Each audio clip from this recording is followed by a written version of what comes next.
Assalamualaikum warahmatullahi wabarakatuh. Bersama saya Ustadz Firdaus. Mari anak-anak kita akan belajar soal UTS kemarin 1-5 soal IPA. Kita mulai saja dengan mengucapkan Bismillahirrahmanirrahim. Yang pertama, di situ ada beberapa gambar. Ada gambar 1 sampai nomor 6. Nah, pertanyaannya, hewan yang daur hidupnya mengalami metamorfosis ditunjukkan oleh nomor titik-titik. Ya, jawabannya yang pertama nomor 1 yaitu gambar lalat. Kemudian nomor 4 yaitu gambar kupu-kupu.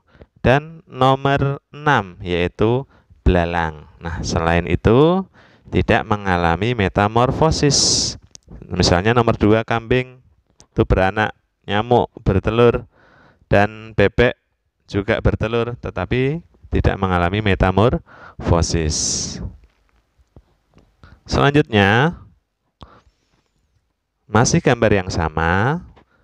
Nah, soalnya adalah hewan yang daur hidupnya mengalami metamorfosis tidak sempurna ditunjukkan oleh nomor, jawabannya, ya betul, nomor 6, yaitu belalang. Nah, jadi ada metamorfosis sempurna dan ada juga metamorfosis yang tidak sempurna. Nah, yang ditanyakan contohnya yang tidak sempurna yaitu belalang. Nah, sedangkan yang sempurna itu kupu-kupu, kemudian lalat.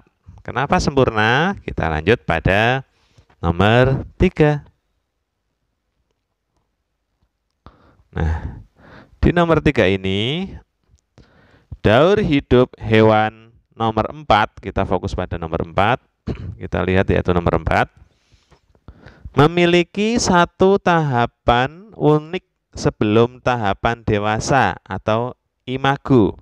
Tahapan dewasa itu biasa disebut dengan imago.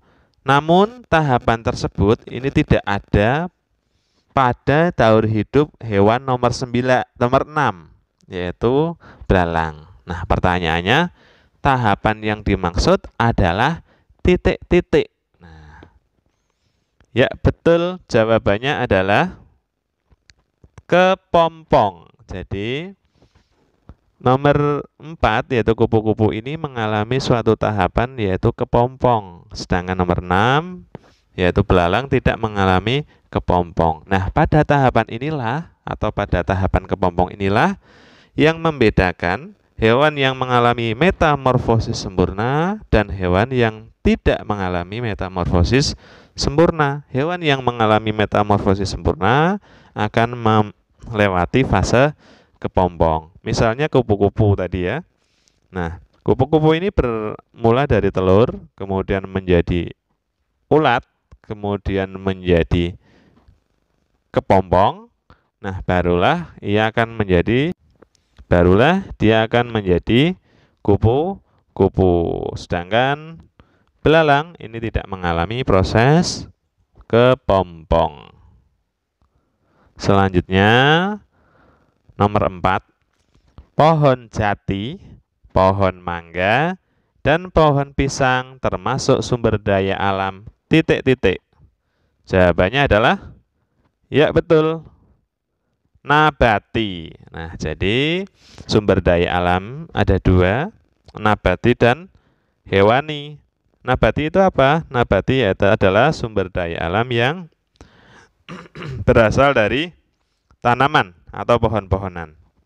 Seperti ini, pohon jati, pohon mangga, pohon pisang, yaitu sumber daya alam nabati. Pohon jati biasanya dimanfaatkan sebagai perajin untuk lemari, kemudian pintu, kusen, dan sebagainya. Nah, kalau yang sumber daya alam hewani yaitu berupa hewan-hewan, ya, misalnya sapi, kerbau, itu adalah sumber daya alam hewani. Nomor 5 yaitu, nah, tempat pelestarian makhluk hidup di luar habitatnya disebut titik-titik.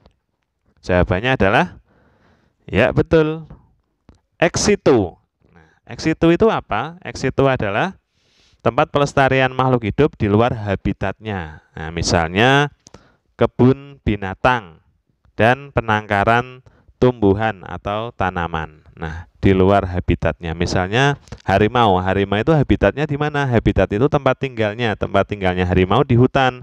Tetapi harimau bisa dilestarikan di kebun binatang. Karena ketika di hutan misalnya banyak terjadi pemburuan atau pembunuhan harimau untuk diambil kulitnya dan sebagainya. Dan juga ada penangkaran tumbuhan agar dapat lestari, tidak mengalami kepunahan. Baik anak-anak, demikian pembahasan soal IPA pada pagi ini. Semoga bermanfaat. Assalamualaikum warahmatullahi wabarakatuh.